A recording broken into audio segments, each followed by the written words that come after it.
Smart city का तमगा लिए घूम रहा भागलपुर इन दिनों अपनी ही पहचान पर शर्मसार है। शहर का ऐतिहासिक प्रतीक घंटाघर क्लॉक टावर पिछले 10 दिनों से 9:30 बजे पर ठहरा हुआ है, मानो प्रशासन की कार्यशैली का सटीक समय बता रहा हो। करोड़ों की योजनाओं और ऊंचे दावों के बीच 1913 में स्थापित यह विरासत बदहाली की मार झेल रही है। सवाल सीधा है, जब शहर का समय बताने वाली घड़ी ही नहीं चल पा रही तो विकास की रफ्तार का दावा आखिर किस घड़ी के सहारे किया जा रहा है?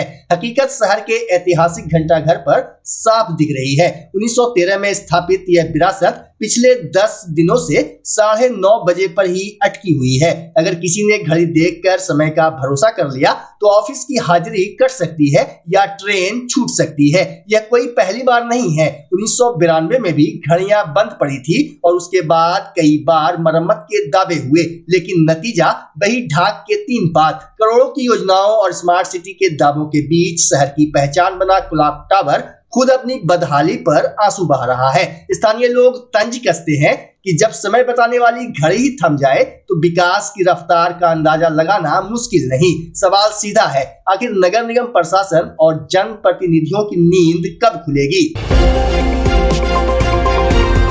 भागलपुर में आस्था और उल्लास के बीच चुनिहारी टोला स्थित खाटू श्याम मंदिर से आज भव्य निशान यात्रा निकाली गई। गाजे बाजे और जयकारों के साथ निकाली गई शोभा यात्रा जिस भी इलाके से गुजरी वहां बाबा के दर्शन और प्रसाद के लिए श्रद्धालुओं की भीड़ उमड़ पड़ी। यात्रा कोतवाली चौक, दवापट्टी, स्टेशन चौक, वैरायटी चौक और खलीफाबाग चौक होते हुए मंदरोजा स्थित मंदिर पहुंची। मुख्य बाजार में विभिन्न सामाजिक संस्थाओं द्वारा जगह जगह पुष्प बरसाकर श्रद्धालुओं का स्वागत किया गया। कई स्थानों पर शिविर लगाकर शरबत और जूस का वितरण भी किया गया। श्री श्याम के भक्ति गीतों पर भक्त हाथों में निशान लेकर झूमते और करतब दिखाते नजर आए। अंत में मंदिर पहुंचकर सभी श्रद्धालुओं ने बाबा को निशान अर्पित कर यात्रा का विधिवत समापन किया।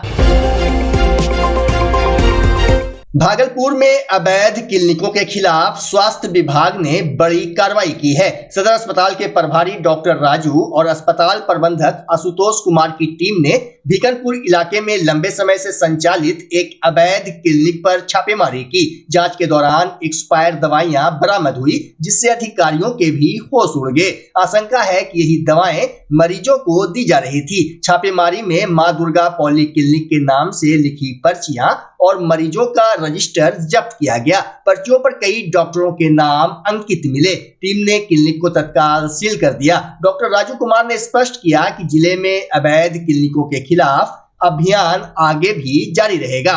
जैसा कि आप लोग देख रहे हैं कि स्वास्थ्य विभाग के द्वारा जो है एक पूरी निर्देश दी गई है कि अगर कहीं अवैध क्लिनिक चल रहा है तो उसको तुरंत चिन्हित करें और नामांकित करके उसको तुरंत सील करके उसके ऊपर कार्रवाई करें। हमारे जिलाधिकारी महोदय के द्वारा भी मीटिंग में निर्देश दिया गया है, अगर कोई इस तरह का अवैध क्लिनिक की जानकारी मिलती है तो उसको तुरंत सील किया जाए। तो आज सुबह मुझे कुछ लोगों के द्वारा पता चला कि यहाँ पे मोदी चक के पास एक अवैध क्लिनिक चल रही है। तो हमने आज अपनी टीम बना करके औचक निरीक्षण किया। तो औचक निरीक्षण में यहाँ पर हमने देखा कि सही मायने में यहाँ क्लिनिक तो चल रही थी, मगर जब तक हम लोग आए उनको खबर लगता है कहीं से मिल चुकी थी और सारे स्टाफ यहाँ से फरार हो चुके थे।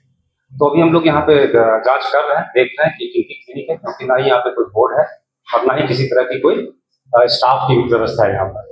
तो जैसा लेकिन सामान देख करके प्रतीत हो रहा है कि सुबह तक यहाँ पे काम हुई और 1-2 रजिस्टर मिले हैं जिसमें कल तक का डेट अंकित है, जिसमें 1-2 पेशेंटों को देखा गया है।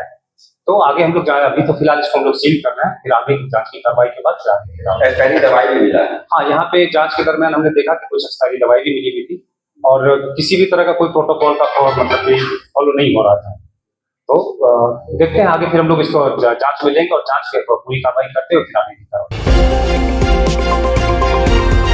समृद्धि यात्रा को लेकर बिहार के मुख्यमंत्री नीतीश कुमार का भागलपुर दौरा संभावित है। इसी को देखते हुए जिला प्रशासन ने तैयारियां तेज कर दी है। बुधवार को जिलाधिकारी डॉक्टर नवल किशोर चौधरी ने निर्माणाधीन बौंसी रेल ओवरब्रिज का स्थल निरीक्षण किया और कार्य की प्रगति का जायजा लिया। निरीक्षण के दौरान डीडीसी प्रदीप कुमार सिंह, नगर आयुक्त किसलय कुशवाहा, सिटी एसपी शैलेंद्र सिंह, सदर एसडीओ विकास कुमार सहित संबंधित विभागों के अभियंता मौजूद मौजूद रहे। अधिकारियों ने परियोजना से जुड़े भू अर्जन, तकनीकी पहलुओं और निर्माण की वर्तमान स्थिति की विस्तृत जानकारी दी। बताया गया कि पूर्व में मुख्यमंत्री की प्रगति यात्रा के दौरान बौंसी आरओबी निर्माण की घोषणा की गई थी, जिसके बाद योजना बनाकर काम शुरू कराया गया। जिलाधिकारी ने निर्देश दिया कि निर्माण कार्य में आ रही बाधाओं को समय रहते दूर किया जाए और गुणवत्ता से कोई समझौता ना हो। बता दें कि बौंसी आरओबी को जनवरी 2028 तक पूर्ण करने का लक्ष्य निर्धारित है।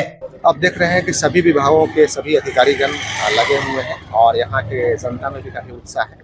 माननीय मुख्यमंत्री महोदय के आगमन को लेकर काफी खुशी है। जब कभी भी उनका आगमन होता है तो हमारी टीम पूरी तरीके से तैयार है और सभी विभाग तैयार है। तैयारी पूरी चल रही है सर? बिल्कुल तैयारी अच्छे तरीके से चल रही है। कब आने का सर एक लग रहा है? अभी आने की तिथि निर्धारित नहीं हुई है। हम लोग अपना अपना काम कर रहे हैं। कोलकाता के नारायणा आर.एन. टैगोर अस्पताल ने भागलपुर तातारपुर स्थित रहमान नर्सिंग होम में आम लोगों को बेहतर स्वास्थ्य सुविधाएं उपलब्ध कराने के उद्देश्य से विशेष स्पाइन केयर कैंप की शुरुआत की है। इसी कड़ी में बुधवार को एक विशेष चिकित्सा शिविर सफलतापूर्वक आयोजित किया गया। यह शिविर अब प्रत्येक माह नियमित रूप से लगाया जाएगा ताकि स्थानीय मरीजों को अपने ही शहर में उच्च स्तरीय इलाज की सुविधा मिल सके। इस कैंप में कोलकाता से आए स्पाइन सर्जन डॉक्टर साई विकसेठ राज बसानी ने मरीजों का परीक्षण किया। शिविर के दौरान 15 से अधिक मरीजों की जांच की गई और उन्हें आधुनिक उपचार पद्धति के बारे में विस्तृत परामर्श दिया गया। डॉक्टर बसानी ने कहा कि रीढ़ की हड्डी से संबंधित बीमारियों को नजरअंदाज करना खतरनाक हो सकता है। समय पर जांच और सही सर्जरी से अधिकांश मरीज पूरी तरह स्वस्थ हो सकते हैं। उन्होंने बताया कि उनका उद्देश्य भागलपुर के लोगों को माइक्रो सर्जरी और वेरिकोज वेन्स के प्रभावी इलाज की सुविधा स्थानीय स्तर पर उपलब्ध कराना है। कैंप में रीढ़ की हड्डी के रोग, माइक्रो सर्जरी, डिस्क से जुड़ी समस्याओं और वेरिकोज वेन्स के उपचार को लेकर विशेष मार्गदर्शन दिया गया। ये विशेष ओपीडी सुबह 11 बजे से दोपहर 2 बजे तक संचालित हुई। आगे भी प्रत्येक माह इसी स्थान पर नियमित रूप से शिविर आयोजित करने की बात कही गई। इस अवसर पर रहमान नर्सिंग होम के चेयरमैन डॉक्टर इम्तियाजुर रहमान ने डॉक्टर बसानी को बुके देकर स्वागत करते हुए कहा कि अब देश के बड़े अस्पताल छोटे शहरों की ओर रुख कर रहे हैं। जो मरीज बड़े शहरों तक नहीं पहुंच पाते, उन्हें स्थानीय स्तर पर बेहतर चिकित्सा सुविधा देने का प्रयास किया जा रहा है। जरूरतमंद मरीजों के लिए यह शिविर हर महीने आयोजित किया जाएगा। इस अवसर पर नारायणा आर.एन. टैगोर अस्पताल के मार्केटिंग मैनेजर आशीष तिवारी समेत रहमान नर्सिंग होम से जुड़े कई स्टाफ मौजूद रहे। नमस्कार जी, मैं डॉक्टर साई विकसेठ राज बसानी। मैं तो स्पाइन सर्जन हूँ। आर.एन. टैगोर हॉस्पिटल मुकुंदपुर कोलकाता से आया हूँ। तो हम स्पाइन सर्जरी, हमारे पास मेन मरीज़ होता है कि यदि कमर में दर्द हो, गर्दन में दर्द हो, हाथ में झुनझुनी हो, पैरों में खिंचाव हो, हाथ काम नहीं कर रहा है, बटन लगाने में दिक्कत हो रहा है, कुछ ग्लास पकड़ने में दिक्कत हो रहा है, लिखने में दिक्कत हो रहा है, इन तरह के मरीज़ यहाँ पे आते हैं।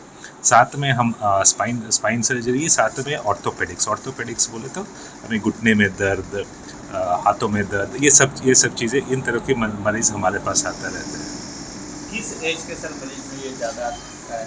देखिए, हम ज़्यादातर तो बिल्कुल 65 के वो एज में ही आ जाता है, क्योंकि उनमें से इस लोगों में ही हमें ये दिक्कत देखने के मिलता है। बट उसमें ऑलमोस्ट 30% का लोग यंग पॉपुलेशन में भी होता है, क्योंकि आजकल जब सारी यंग पॉपुलेशन जो लैपटॉप पे काम कर रहे हैं, हर समय फ़ोन देख रहे हैं, उसके वजह से इनका गर्दन का दर्द और कमर का दर्द ज़्यादा होने लग रहा है। तो इसीलिए सब पॉपुलेशन, सब एज ग्रुप में हम पेशेंट्स को देखते रहते हैं। और स्पेशली में पीडियाट्रिक बोले तो ये बच्चों में, मान ले 15 से नीचे वाले बच्चों में मैं स्पेशलाइज्ड हूँ, क्योंकि पीडियाट्रिक स्पाइन सर्जरी, जो इन लोग 15 साल से नीचे वाले बच्चे जिसमें रीढ़ की हड्डी में टेढ़ापन है और चलने में दिक्कत होता है, उन लोगों को भी मैं देखता हूँ। बट हाँ, वो तो इतना ज़्यादा तो नहीं होता है, बट ज़्यादातर पेशेंट्स तो मोर देन 30 ईयर्स या मोर देन 65 ईयर्स इसी एज ग्रुप में होता है। भागलपुर का रहमान नर्सिंग होम कैंपस यहाँ बैठे हैं सर, कैसा लग रहा है? वो तो बहुत बढ़िया लग रहा है। रहमान सर तो मेरे जब मैं आता हूँ बहुत अच्छे तरफ से हमें रिसीव करते हैं और हर बार मेरे से व्हाट्सएप पे हमारा इंटरेक्शन होता रहता है, फ़ोन पे इंटरेक्शन होता रहता है। सर का कुछ बहुत बढ़िया केसेस सर्व करते हैं, वो मेरे से शेयर करता रहता है, वो तो बहुत अच्छा है। मैं जो कुछ अच्छा केस करता हूँ तो मैं सर को वो भी बताता हूँ। हम मोर देन ये एक इंटरेक्शन एक है कि हाँ हम आया है, मेहमान जैसा इंटरेक्शन होता है। दूसरा है कि एक सर तो इतना सीनियर है, एक गुरु शिष्य का भी इंटरेक्शन भी बहुत अच्छे तरफ होता है सर के साथ। आगे क्या सर ये कैंप लगता रहेगा यहाँ? ये तो लगता है हर महीना तो रहता है ये कैंप। तो इस शिविर में वो स्पाइन के एक सर्जन आ रहे हैं जो बहुत ही माहिर हैं स्पाइनल फिक्सेशन और corrective surgery, spine corrective surgery में। आमतौर से ये डिफ़िकल्ट सर्जरी है और एक टीम वर्क खोजती है। तो नारायणा ने यह छोटे शहरों में एक इनिशिएटिव लिया है कि वो करेक्टिव सर्जरी जो लेफ़्ट ओवर रहता है, जिसको लोग नेगलेक्ट कर देते हैं पैदाइशी तौर से। बहुत सारे लोगों का कि रीढ़ की हड्डी टेढ़ी है, एस सेपेड है या जो कुबड़ा है, इस सब की सर्जरी। तो नारायण ने ये बहुत अच्छा स्टेप उठाया है कि साहब यहाँ पर वो ला करके इस तरह के सर्जन से परामर्श करा करके उस सर्जरी का वो आह्वान करेंगे अपने यहाँ ले जा करके, ठीक है। तो कुछ सर्जरी यहाँ भी होगी और ज़्यादा तक सर्जरी वो वहाँ करेंगे, इसलिए कि वो सर्जरी बहुत सेटअप भी खोजती है, कई एक डॉक्टरों का एसोसिएशन खोजती है। तो उन लोगों ने हम लोगों को प्रेफर किया कि यहाँ पर ये कैंप करें। तो हम लोगों का सौभाग्य है कि वो नारायणा ने प्रेफर किया है। तो आज वो कैंप है, डॉक्टर साहब भी आ रहे हैं और आई होप कि साहब बहुत अच्छा रहना चाहिए। क्या आगे भी चलेगा सर ये कैंप? ये तो इनका एक लॉन्ग टर्म स्ट्रेटजी है। अब आप देखेंगे बहुत सारे बड़े बड़े जो वो अस्पताल हैं वो छोटे शहरों में अब अपना फुटफॉल या अपना फुटप्रिंट ला रहे हैं। तो इस तरह से फुटप्रिंट ला रहे हैं तो इसका मतलब ये हुआ कि साहब कई एक बड़े अस्पताल का यहाँ पर आना होगा और तरह तरह के कैंसर के सिलसिले से, स्पाइन के सिलसिले और भी डिफरेंट चीज़ों के सिलसिले से वो यहाँ पर आएंगे। तो इनका भी एक लॉन्ग टर्म प्लान है, वो ये रेगुलर बेसिस पर आएंगे। बच्चा जब जन्म लेता है तो कई बार बच्चा तुरंत नहीं रोता है, रोने में देर हो जाता है। ऐसे में बच्चा क्षतिग्रस्त हो जाता है और उसके बचने की संभावना कम हो जाती है। और यदि बचा तो भविष्य में उसमें विकलांगता की समस्या आती है, जिसे सीपी कहते हैं, जिसका कोई माकूल इलाज नहीं है और ज़िंदगी भर बच्चा विकलांगता से जूझ सकता है। ऐसे में पूरे संसार में कूलिंग थेरेपी का सहारा लिया जाता है। जन्म से ठीक 6 घंटा के अंदर यदि उसको कूलिंग थेरेपी दिया जाए तो उससे उसका सीपी की समस्या कम होती है और बचने की भी संभावना बढ़ती है। पहली बार बिहार झारखंड में आपके शहर के स्नेह नवजात शिशु बाल सेवा केंद्र में यह मशीन उपलब्ध है। कभी भी ऐसी बात हो कि बच्चा रोने में विलम्ब हो गया तो आप स्नेह नवजात शिशु बाल सेवा केंद्र में जरूर संपर्क करें।